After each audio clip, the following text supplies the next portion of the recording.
We are Sports 56, WHBQ Memphis, and W253DF Memphis. Flynn Broadcasting Stations. Oh, yeah. It's time for Wolo and Friends on Sports 56, presented by Homer Skelton Hyundai. Here is your host, the voice of the Tigers, Dave Woloshin.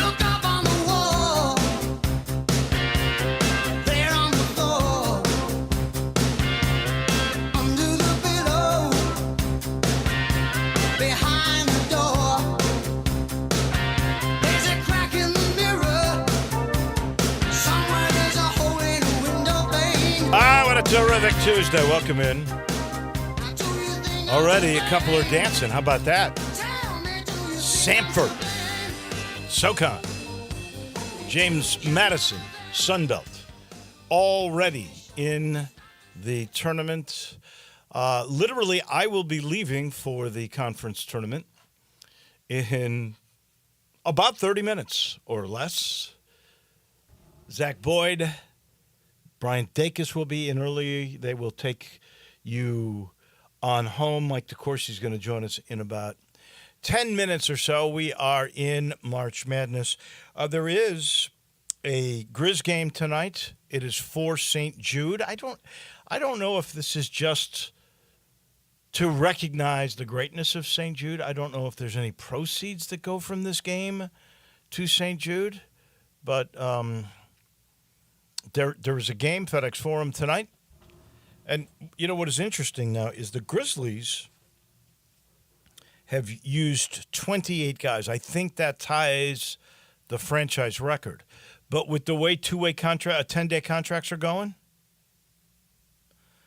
there's a good chance they'll get to 30 different players this year. That would set a franchise record. It would also, if you think about it, it would be double the standard roster size. So 15 guys on a roster, you would have had used 2 full different rosters.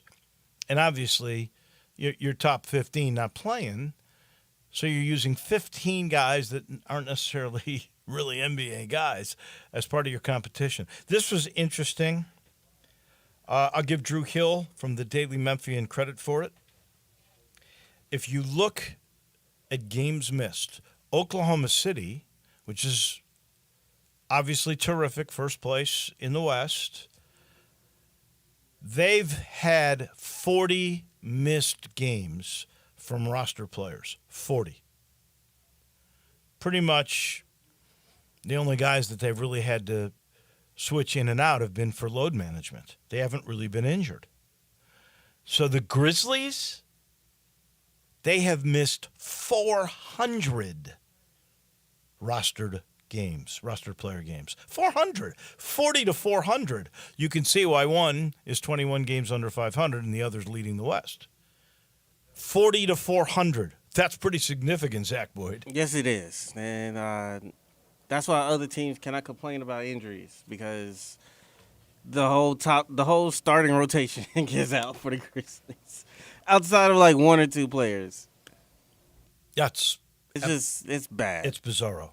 It truly is bizarro. Okay, so I'm leaving for Dallas. Now, the Tigers will not play until Thursday, but the rules of the conference are you always go in 2 days before your team is scheduled to play. That's for press conferences. That's for practices within Dickies Arena or gyms outside. So you're there, you're prepared, you're ready to go. Of course, we know the Tigers have to go 4 games in 4 days. It'll start with the winner of tomorrow's game between Rice and Wichita State.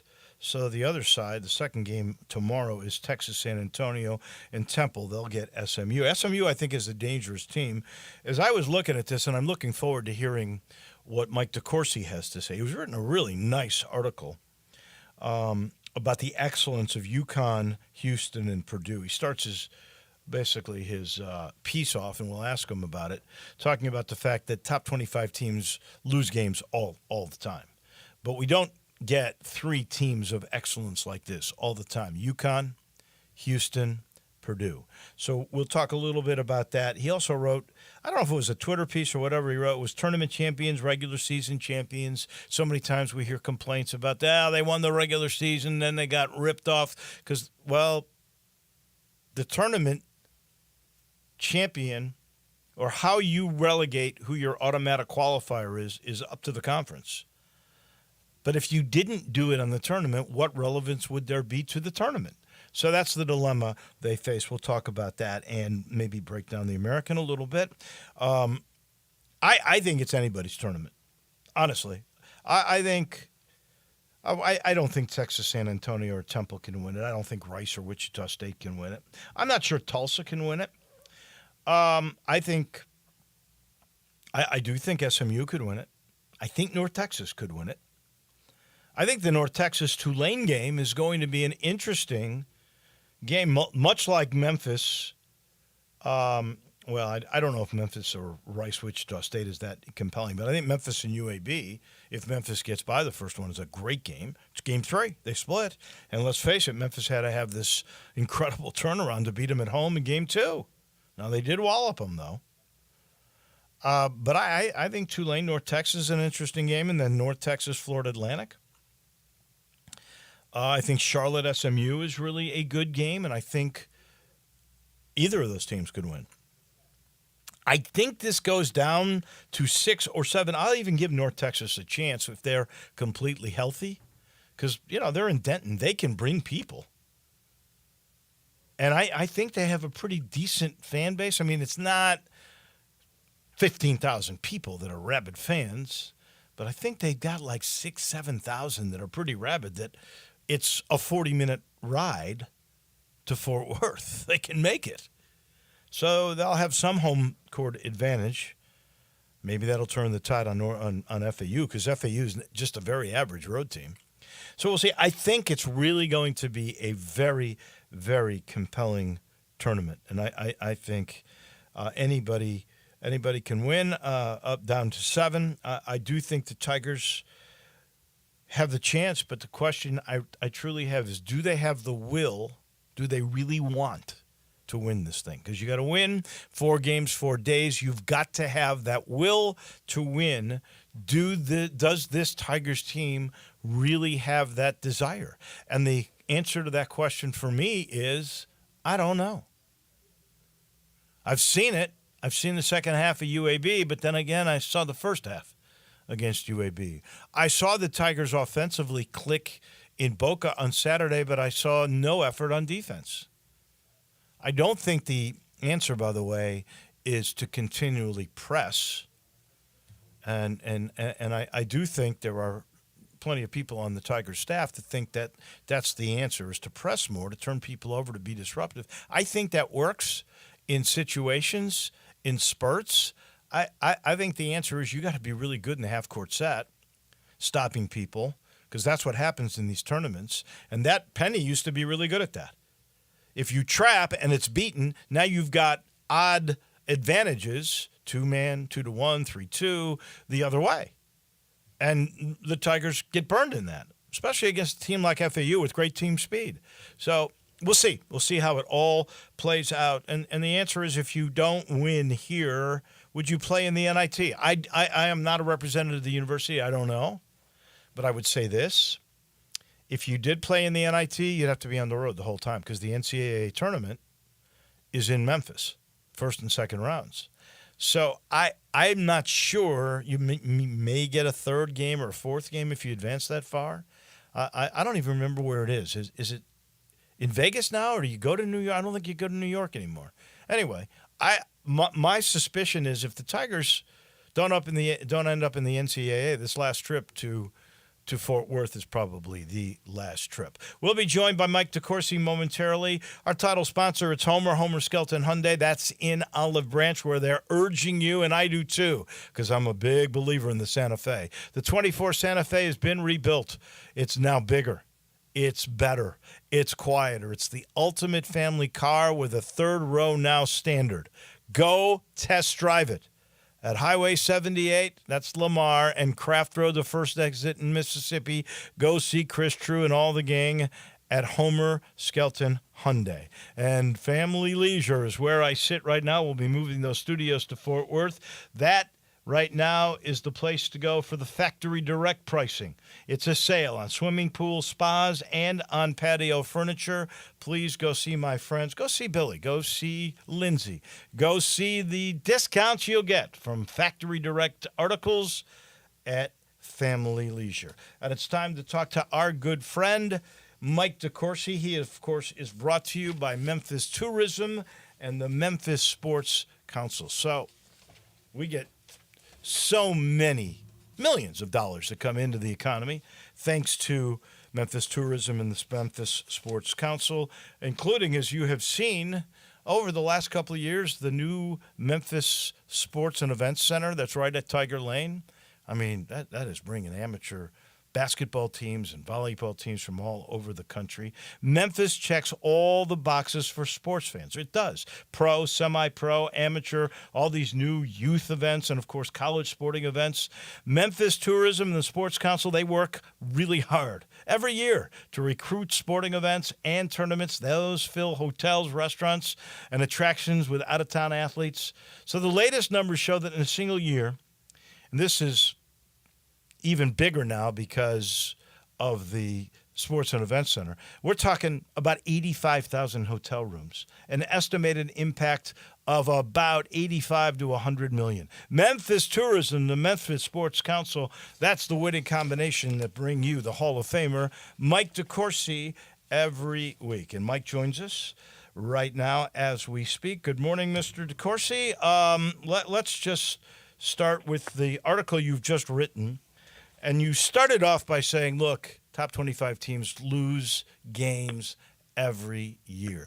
But not every year we have the excellence of UConn, Houston, and Purdue. I've heard a lot of people say this year there's not a super team. You're sort of saying there are three really, really good teams. Do you call either one of these three super? I would say that UConn in this particular season, in the last time we had something similar was probably 2015, although that I believe that year we had four potential champions. It was Duke, which won it, Wisconsin, which played for it, Kentucky, which went through the season undefeated, lost to Wisconsin in the semis, and Arizona, which was errantly seeded in the same bracket as Wisconsin and lost in the regional final. Those four were all, they had everything that you need to win it. This year, the three best teams, UConn has everything that you need to win it.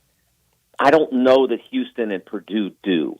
I think Purdue probably has more of what you need than Houston, but I look at Purdue as relative to championship contention, not making the Final Four, not even making the title game, but championship contention, probably not as talented as a champion usually is. So that's what they're up against. Now, I mean, there have been champions like Carolina in 2017, which was outstanding, but lacked some of the pro-level talent that ordinarily a champion has. They did have a first-round pick, and Justin Jackson went to the Sacramento Kings around 14 or 15 or something like that in the draft that year. They didn't have as many as you usually have. That's probably the closest thing, and the example maybe Purdue would point to and say maybe we can be them. But UConn, I look at them and I see a complete championship contender. And the only flaw that I look at when I see, and it's kind of an odd flaw, is they won it before, and that changes the chemistry. I do believe they're outstanding too. I think UConn Houston, man. I've said this earlier. I would pay to see that game, and I think you agreed with that contention. This is a very tough question for you, and you have no chance to prep it early. So if you want to bug out on it, I hear you. But along your lines of just ingredients of personnel. Who are you've done this a long time. You and I both have been watching Final Fours for a long time. Who do you think are the three best championship teams you've seen? easiest question on easiest answer you could give me. Really, you got it. Yeah, because '96 Kentucky is the best team that I've covered. So I started covering college basketball full time in 1987, 88. My first Final Four was Danny Manning's and the Miracles Kansas championship, right. And Kentucky '96 is the best team I've seen. They had multiples of everything. It just was a phenomenal team, and they were really connected. It happened that year. The Tigers had the game against Drexel out in Albuquerque, right. lose early. So John Stamm says, "I want you to go to Dallas, and I want you to follow Kentucky the rest of the tournament." And so I went straight. I got a flight from Albuquerque to Dallas. Didn't stick around for the weekend. Whatever happened out there, went to Dallas, and I saw Kentucky's game. I saw 5 of Kentucky's 6 games in that tournament. I saw them play Virginia Tech that weekend in Dallas, and then I went to Minneapolis to see the regional. And what they did to Tim Duncan, I mean, and when I say this, it was without anything untoward in terms of physicality and that sort of thing. But what they did to Tim Duncan was nearly illegal. I mean, it was so intensely unfair. They were that good. The double teams they put on him, the post traps they put on him. And like I said, I'm not talking about they were grabbing him. No, it was just clean basketball. But it was just unfair. They were so good. And remind us of the stars of that team. That was Antoine Walker, who was a challenge for Rick Pitino to get to be a team guy. He was very talented. Skywalker. They had to get him to be a team guy, and they did. They had Tony Delk, who was from up the road, from Memphis, a wonderful player and a great guy. I really liked Tony and loved him as a player. Ron Mercer, I believe he was from Nashville. Yep. And he was a super talent, one of the best players in high school basketball at the time. They got him. They had Walter McCarty. They had Mark Pope. It was a tremendous team. I believe 8 or 9 players from that team played in the NBA. And then there was Anthony Epps, their point guard, who amazingly was the least talented of their regulars, but just they relied on him as a leader and a defender. It was the best team. Beyond that, it would be Duke '92. Duke '92 had Grant Hill, Bobby Hurley, Christian Laettner. Yep. Tremendous team. And then the third's probably a tough one. That one's one I'd probably have to search the memory banks through to say, this was the best group. That's where it gets hard. There were some really good teams along the way. A lot of people will immediately go to Vegas '90. But Vegas '90 was not, they were a championship team and they won it and they were unbelievable in the championship game. They weren't clearly a great team that year. They lost 5 games and mostly to Big West type competition. What the Big West was then, not now, but still not great. They weren't a great team. They became a phenomenal team the following year. But then they didn't win it. Duke beat them in the semifinals. So I don't think that in order to be the best team, you have to be a championship team, and so they wouldn't qualify under that guys. Just so many great teams, and some of them didn't win national titles that I can recall from my era. You think of Phi Slamma Jammas, Louisville's of that era, Patrick Ewing's and John Thompson's Hoyas. There were really unbelievably good teams, and some will never see this again because of the way the NBA works and because of now Portal NIL. But guys who stick around for 3 years or 4 years, those are days gone by, and unfortunately, college basketball suffers from that. It does, but it's still a great competition. I think really more so basketball suffers because I don't think that the NBA is doing a good job of building the next generation of talent. I think it's much too haphazard. I don't think there's a real plan. When they were using the colleges to do it for them, as the NFL did, it was really proficient, as you mentioned. I mean, you think about how college basketball in the NBA changed.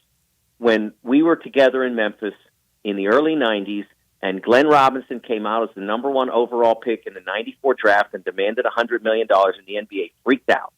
And they said, okay, we have to have a rookie salary cap. And so there were no more $100 million rookies at that point. Right. And then all of a sudden it didn't matter when you got in the league, just that you got drafted. And so guys like Shaquille O'Neal or Penny Hardaway, to name a name, or Grant Hill or Jason Kidd, all of whom went to the NBA when they were ready to be picked high and paid a lot of money. And every single one of those players practically, Sean Bradley being a rare exception, was worth every nickel they paid and more. How often do you say that now about the top 5 picks in the draft?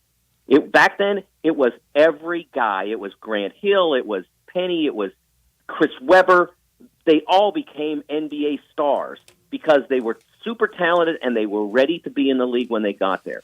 And the league punted that out of cost concerns that, like I said, they wound up.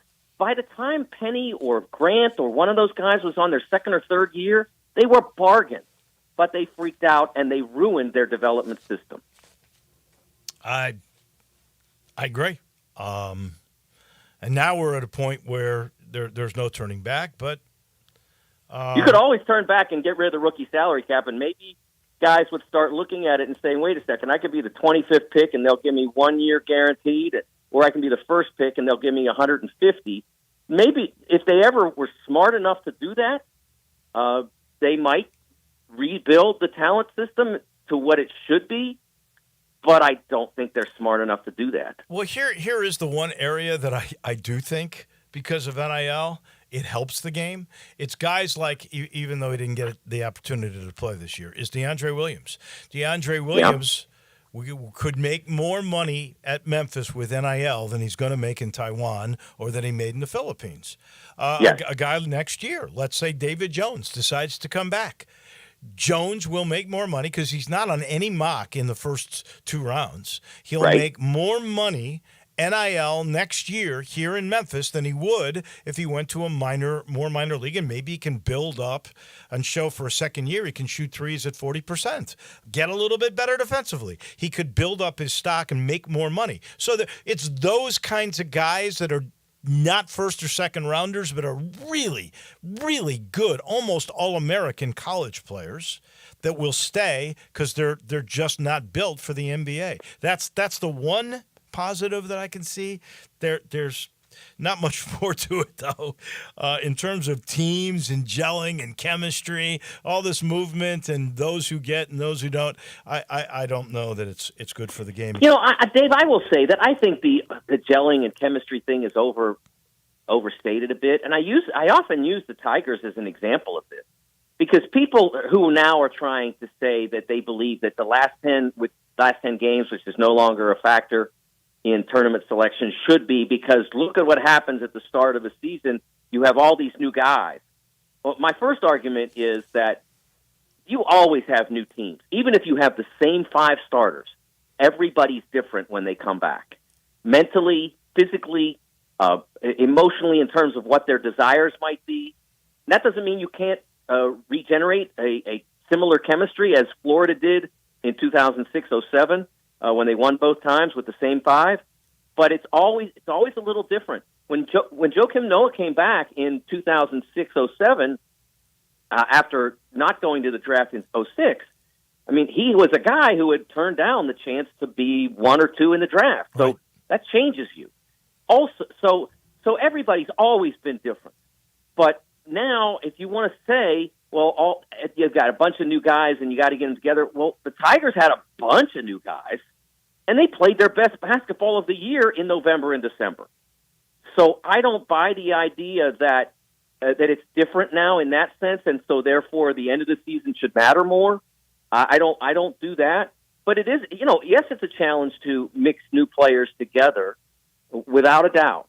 But it's always been a challenge starting the year, and sometimes teams are really good at the start and not at the end, and sometimes teams are not good at the start and they're good at the end, and sometimes teams are good all the way through or bad all the way through. Well, it's always been the way it is. In Memphis' case, he did get those guys molded together. In Memphis' case, if we're going to just talk specifics here, Two of the guys that you were really counting on didn't happen, and one because of injury to Caleb Mills, who was really important to this team, and the other is Jordan Brown, who's just not good enough. I don't know what happened there. He might have been in the beginning when he went away and came back. He's not been the same guy, and he hurt the Tigers, honestly, in Boca Raton. Last thing, I think from 1 to 7 in the American Athletic Conference, that number 7 being North Texas could win the AAC. Do you see the parity in this particular conference tournament? Yeah, I think to an extent, yes. I think that what I will say is that I think that North Texas and Tulane could be dangerous. It's hard for me to see them winning the number of games that would be required to take the automatic bid. But UAB, obviously FAU, the Tigers, who am I forgetting? There's one more obvious one that's at South Florida, obviously. Yeah, USF. At Charlotte, I think could be dangerous. Yeah, a little. I agree. Yeah, but I think it'll come from the 4. I think it'll come from USF, UAB, Tigers, or FAU. All right. My friend, as always, we appreciate it. We'll be talking NCAAs next time we speak. Yeah, it'll be fun. Me too. Thanks, Dave. Yeah, Have a good time down in Fort Worth. I will. That is Mike DeCourcy from the Sporting News. You know he's brought to you by the Memphis Tourism and Memphis Sports Council. This portion of the show also brought to you by Southern Security. That's your hometown credit union. Over 70 years, they've been helping people start out in life, like thinking of building your dream home. Southern Security Credit Union is here to make your home building journey smoother, more affordable with their all-new home construction loans. They got flexible options with competitive rates. They're so competitive, whether it's a car loan, whether it's a credit card, whatever it may be, like these new home construction loans, they're so competitive. You can turn your vision into reality without breaking the bank. Their team of experts will guide you through the entire process, and then you'll see your dream home becomes a reality. You can call. You can go to southernsecurity.org, or you can call 901-452-7900. Congratulations to Tony Pollard. Now $24 million richer, we hope. 3-year deal, coming close to home, coming to the Titans. Gibson got himself a gig with New England. He goes from the Commanders to the Patriots. He got some money. How about Kirk Cousins getting $180 million? Does this guy know how to game the system? I don't get that. 4 years, $180 million for a guy who, I don't know. Baker Mayfield, we already mentioned, tied defensive tackle Christian Wilkins to Vegas for $110 million. Lot of money passed out yesterday, mostly quarterbacks and defensive linemen.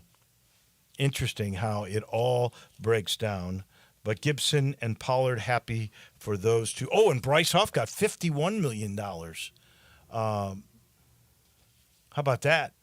Another Tiger who cashed in really big. Final portion of our show brought to you by Ken Garland, Custom Home Builders. Ken knows it's a big decision that you are making. You're building your dream home. Maybe you're looking for land for that dream home. He's got it. Maybe you've had it in your family. Now's the time you want to pull the trigger. You're not sure how to utilize that acreage. He knows. Oh, he's got the wisdom. 70 years of a Ken Garland in this market. He will absolutely talk with you and ensure you get quality construction on time, on budget, every time. Again, it doesn't have to be just building. If you love where you are, but you want modern amenities, he does renovation. I call it renovation with innovation. He brings all the modern amenities to your older home, and all of a sudden, it's an up-to-date palace. All you got to do is call 751-1632. Go see what I'm talking about. Go to kengarland.com. See what he and his father have done in the last 70 years. Then make the call. You'll be happy you did. 751-1632. Ken Garland Custom Home Builders. That'll do it for me. I'm on my way to Fort Worth. Zach Boyd, Brian Dacus, they take you the rest of the way. We'll talk to you from Fort Worth tomorrow. Have a great day, everybody. Start your day with Sports 56 Mornings with Greg Gaston and Eli Savoy. Weekday mornings from 7 to 10 right here on Sports 56 and 98.5 FM.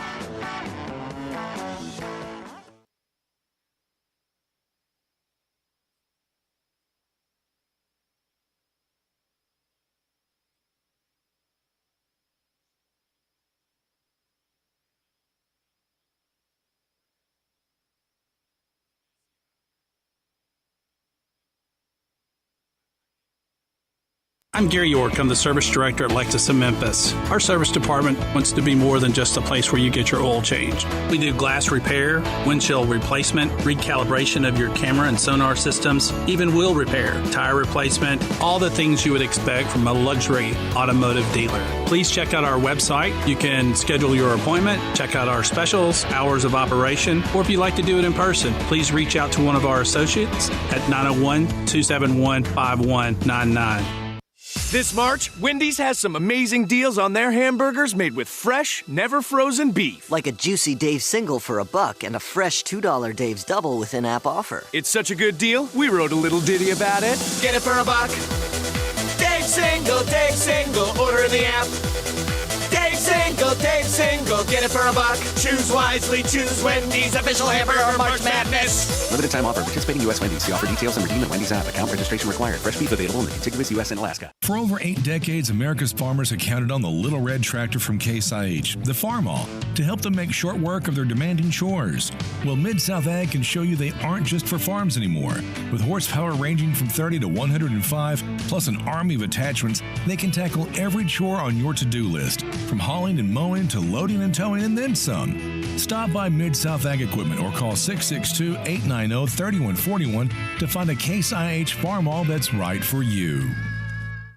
If you've tried to buy a Rolex watch lately, you know how difficult it is. New models are in rare supply. Some jewelers put you on wait lists. Others make you buy their other jewelry at inflated prices just to be considered for a Rolex purchase. Well, that's all changed now that Genesis Diamonds has arrived. Genesis Diamonds is the premier dealer of luxury pre-owned Rolex timepieces. People who come in are shocked to see Daytonas, Hulks, Submariners, Pepsis, Datejusts, all the hard-to-find Rolex watches ready to wear today. At Genesis, we've used our worldwide connections to find only the first luxury pre-owned Rolexes, immaculate, pristine watches, fairly priced with no strings attached, and with flexible financing options. So enough with the wait list and the retail jeweler games. Get the Rolex of your dreams today at Genesis Diamonds. And if you already have a Rolex and are interested in trading up, we also have Rolex buyers on site every day. Just another example of how we're forever changing the jewelry landscape here. Genesis Diamonds, official jeweler of the Tennessee Titans at Poplar and Perkins Extended. Now back to Wolo and Friends on Sports 56. Presented by Homer Skelton Hyundai. Here once again is the voice of the Tigers, Dave Woloshin.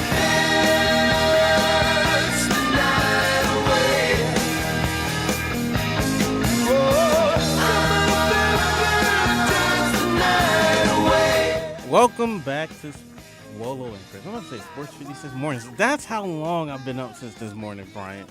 Yeah, no, it's been a long day for you, and now I guess Dave had to skedaddle, catch a flight.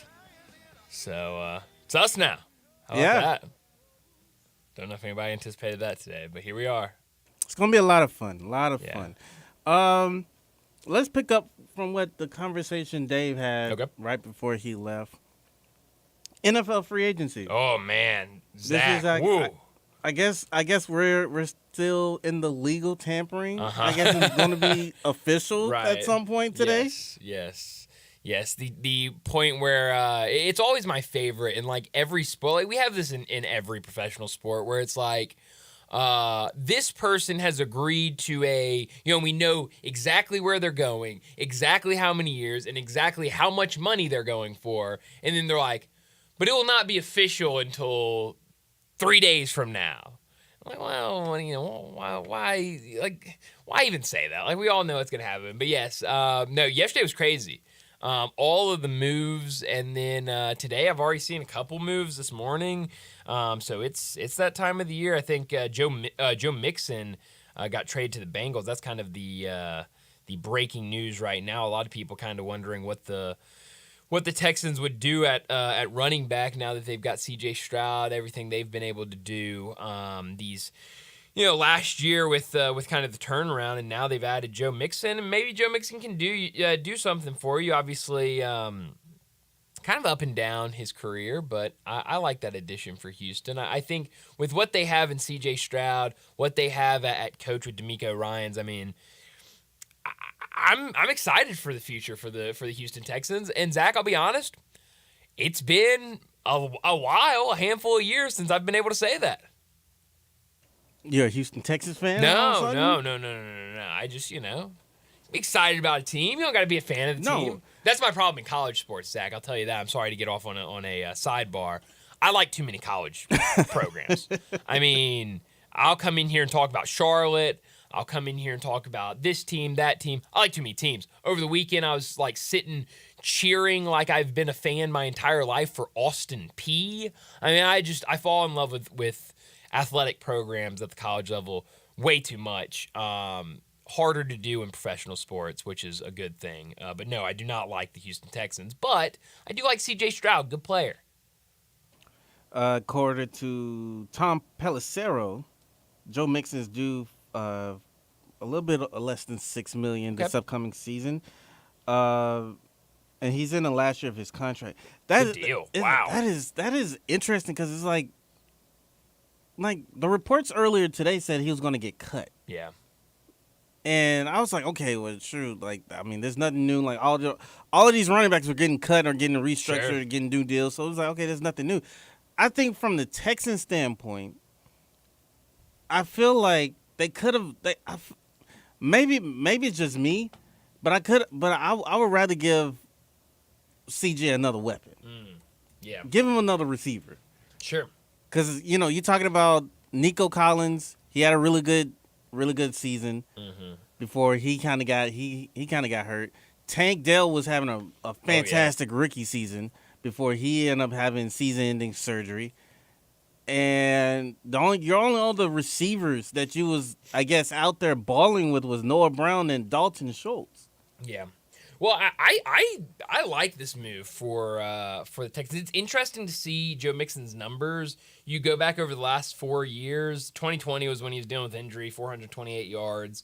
1,200 yards 2021, 814 yards 2022, and 1,034 yards last year. 9 touchdowns. I think, 1 year on his deal, bring him in, see what he can do for you. You don't have to pay him a ton of money. See what he can do this year. If he's got, how old is Joe Mixon? He's 27, so in terms of running back age, he's getting up there. Maybe he works out for you this year. You get him on another kind of maybe a 2-year deal or something like that. Maybe a 3-year deal. Keep him around. Doesn't work out, no worries. Get rid of him at the end of the year. Maybe trade him at the deadline and try to get maybe like a 4th-round pick for him. I don't know. But I kind of like this move for the Texans. Yeah, they need a running back at some point. They do. I was thinking, you know what? Go get you a veteran back. Sure. Like, I'm very surprised that Derrick Henry is hasn't have the market that he's supposed to have. Yeah, and I don't understand. Like, I get it. Like, I know a lot of the Tennessee fans, and I think even like some of the front office saying that he was washed, and I'm like, is he washed because he didn't have a good offensive line in front of him, or was his production really washed? That's because he's still a big human that can move really fast. Well, and that's the thing. It's almost the same thing with like Saquon Barkley. Like, I think some people in like New York were getting a little tired of Saquon, like injury prone, this and that, maybe time to move off of him. Even though I saw Tiki Barber yesterday on his show on WFAN say, "You're dead to me. I never want to see your face again. Don't show your face in New York again, Saquon Barkley." But I love the clapback from Saquon. Well, yeah, that was great. I really appreciate that. It was great. But for Saquon, it's like, bro, imagine him with that Eagles offense next year. So I think like Derrick Henry is very similar. Like, obviously the Giants were not as bad and as I think the Titans were last year, but I think I heard like the Ravens have offered him a deal. I can't remember what the specifics were for the deal, but the Ravens offered him a little bit of something. I mean, imagine him with that Ravens offense, how electric they were. Now if you have, the bruiser of a back that he is to kind of complement everything else you have in that offense, I'm still holding out hope that he's a Cowboy next year. I would love that, especially now that the Cowboys have to do something at running back after Tony Pollard got signed with the. What do you think about that move? Tony Pollard signing with the Tennessee Titans. Oh, I'm happy for Tony. I'm happy for Tony. I am. I wish that he was better utilized. Yeah. When he was with the Cowboys, because it was like, oh, okay, like Zeke, you go in there to run the football. Right. Tony, you go in there to pass block. Like Yeah. It's like, what are we doing? Like, Yeah. Well, Tony, run between the tackles. Yeah. But yet they were getting like 5 yards a carry, Right. running off the tackle every time. Well, so. and my thing is I think I love Tony, and I think he's a great player. But I think the Cowboys got so used to what Zeke Elliott could do, of just give him the rock and he will, get 7 yards every single run, whether he's going up the middle, whether he's going out to the edge, and wherever he's going, just because he had that mixture of speed and strength that Tony Pollard just doesn't have. Tony Pollard doesn't have that strength. He's very elusive. He's very fast. He's the, get outside the tackle and try to get upfield.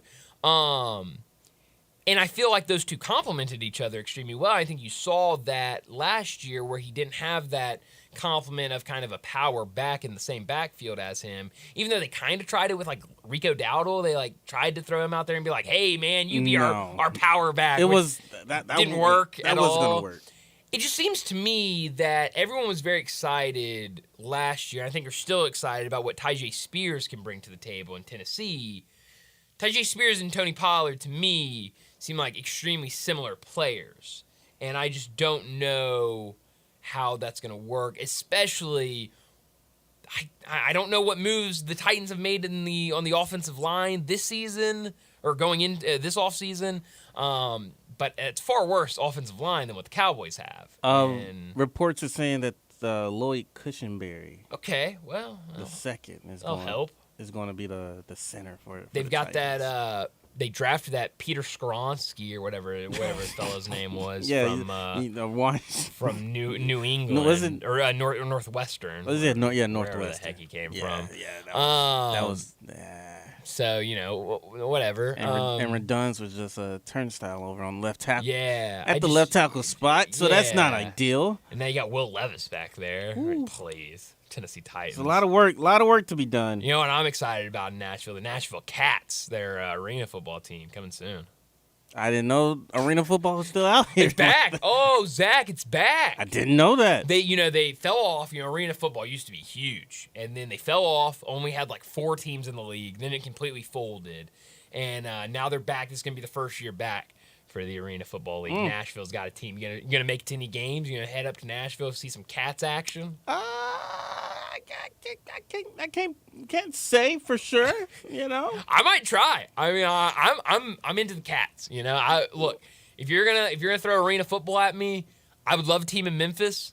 But if you're twisting my arm saying I have to pick a team, why not? I need the Memphis Explorers to come back. That's right. I would love that. I would love that. But I just don't know where to put them at. Like, that's the thing.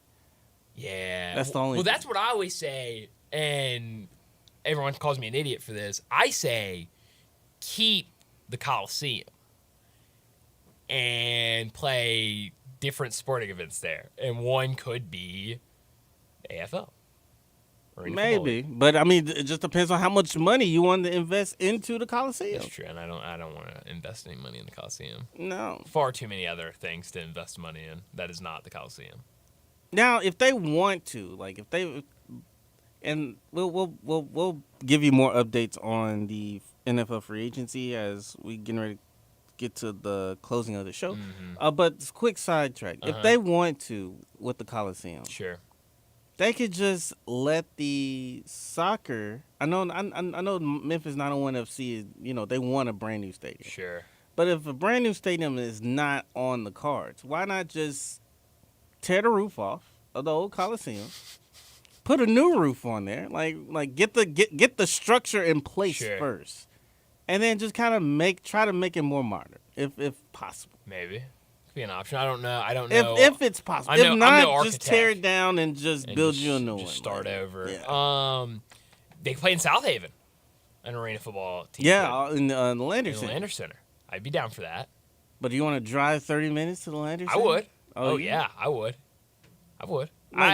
It's not a bad drive. Like no disrespect to the Memphis Americans. I'm not trying. That's right. No disrespect. Or the Memphis Hustle. Shout out Hustle. Yeah, neither one of them. Have you been to a Hustle game this year? I went to one. I have not. I went when they played the G League Ignite, and it's a good time. Lost my wallet, found my wallet, but it was a good time.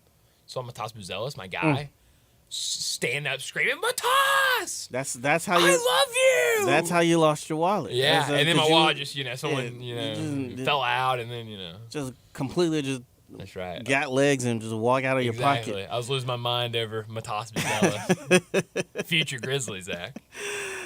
Right. Sure thing.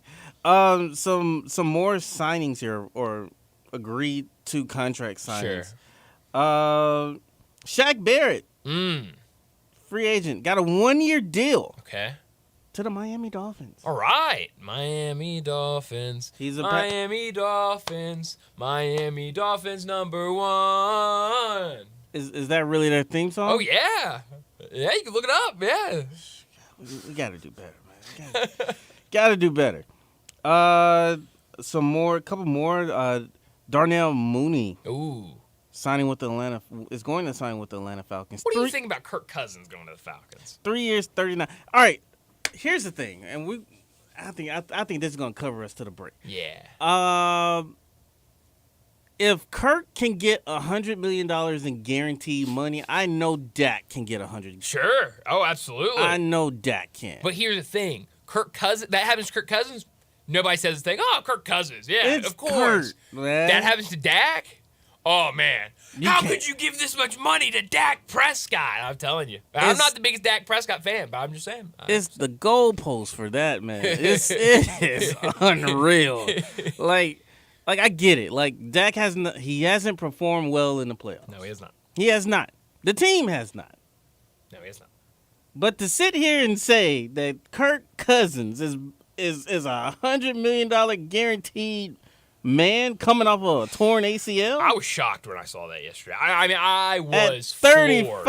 I was floored. The 4 years at 35, 4 years, I was floored. I was. What are we doing, man? Good quarterback, solid quarterback. Well, he's better. He's better than Ritter and whoever. Zach, I think I could go back there and be better than Desmond. Just find Pitts and find Bijan Robinson. Yes. All right, we're going to get to our last break here. We're going to get into some Grizzlies talk here. Game tonight.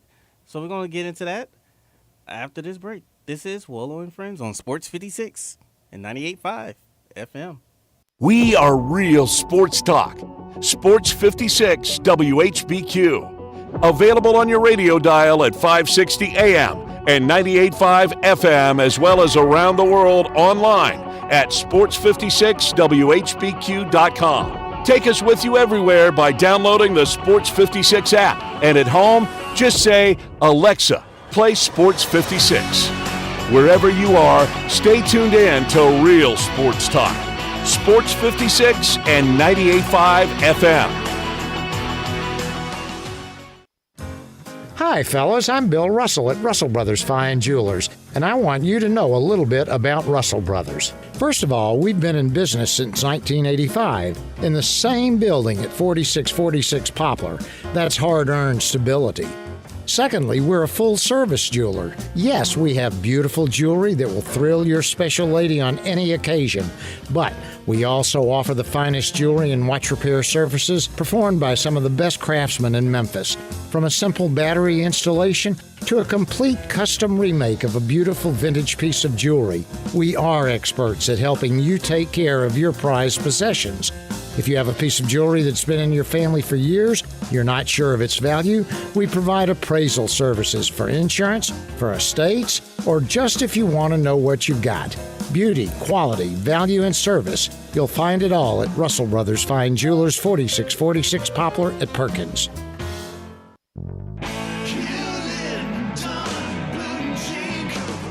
Hewlett & Dunn Boot and Clothing Company, we have it all. From handmade Amish leather belts, fine and casual clothing, boots, casual boots, work boots, fancy boots, and even safety-toed boots. Lots of cowboy hats to choose from, even Nebo lights, good-looking duck head dress shirts, duck head caps, shorts, and pants. Tons of jeans from Ariat, Wrangler, Devil Dog, and Kimes Ranch jeans.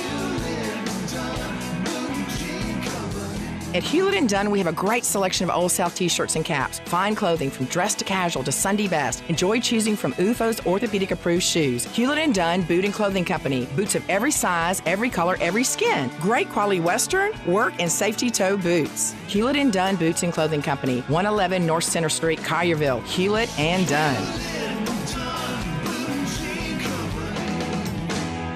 Hewlett & Dunn, serving you and your family since 1961. At LL Flooring, we've been a trusted partner to pros for over 30 years. With over 400 nationwide warehouses full of in-stock, job-ready inventory, you'll get what you need. And our exclusive pro pricing means that pros never pay retail. Because at LL Flooring, all we do is floors. So we're going to do it right. Sign up for a free pro account today to start getting pro benefits. LL Flooring, every step covered. I am such a failure. You're going to have to narrow that one down a bit. As the spokesperson for Central Barbecue, I have failed to tell everyone about the new location in South Haven. Technically, I'm the spokesperson for Central Barbecue. Well, I haven't told anyone, but there's a new location in South Haven that's super convenient for the people living there. And I haven't told them that location is where all the Central Barbecue catering for North Mississippi comes from. If we could get back to the Central Barbecue spokesperson thing, see, you have to do this because you work here. Now, I have no clue how I'm going to face the people of South Haven. I have besmirched the name Central Barbecue spokesperson. Besmirched?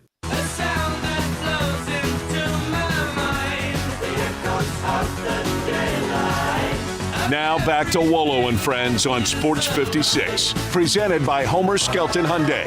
Here once again is the voice of the Tigers, Dave Woloshin. I'm not Dave Woloshin. No, I'm not. I'm not either. But I love his regional music. It's great. Getting fired up every day. Bryant Dakis, Zach Boyd here, filling in for Dave, who's about to board a flight. Yeah, hit the jet. You know, I've never flown before. You haven't? Mm-mm. I guess I say that. I flew when I was like a toddler, but like I don't remember it. I've never been on a plane where like I have a memory of like, oh yeah, I flew to this place. So I've been on a plane twice. Really? I flew to Chicago for spring break a few years ago, and then I just recently got on the plane to fly to New York. I was gonna say I knew you went to New York recently. Yeah. I've just never been on a plane before, and I don't know. I don't really have plans to get on one anytime soon. You should. It's a lot of fun. Yeah, I'm afraid of heights. So. You can't really even tell you're up high, to be honest. Interesting. Unless you're just sitting by the window. An Airbus. Basically. That's kind of what a plane is. Basically. All right, Bryant.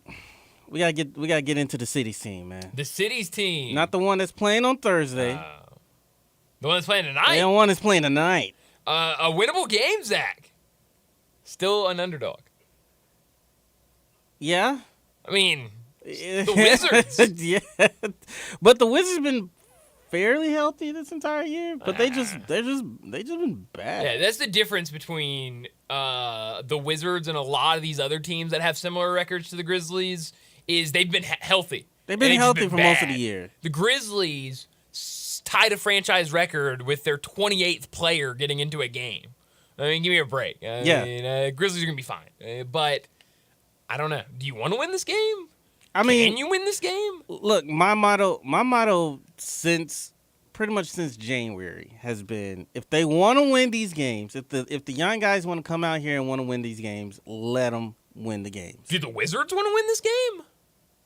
Does anybody want to win this game? Well, the Wizards have been bad since the beginning of the season, so I think we already kind of knew what their motto was from the jump. But as far as from the Grizzlies standpoint, this team is going to be naturally bad because you're dealing with a lot of injuries.